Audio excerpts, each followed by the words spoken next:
sinasabing spiritual revival. Hindi ka dadalo, mga minamahal, na iyaharap mo ang iyong sarili, ikaw ay nasa kahinaan.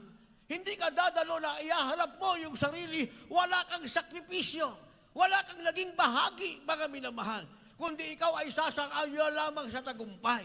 Dahil kahit tayo naman ay humadlang, hindi tayo makibahagi, alguyhan lamang sa'yo na hindi ka nakibahagi, pero makikisang-ayon ka sa tagumpay, makikipalakpak ka ng kabay, makikisigaw ka ng hallelujah, praise the Lord, pero ang inooro ng Diyos ay yung totoong nakibahagi na sinasabi, inihandog niya ang kanyang katawan bilang isang haing buhay, mga minamahal, sa harap ng ating mahal na Panginoon.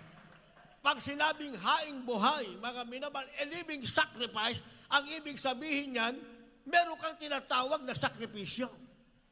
Kaya nga, present your bodies a living sacrifice, that means you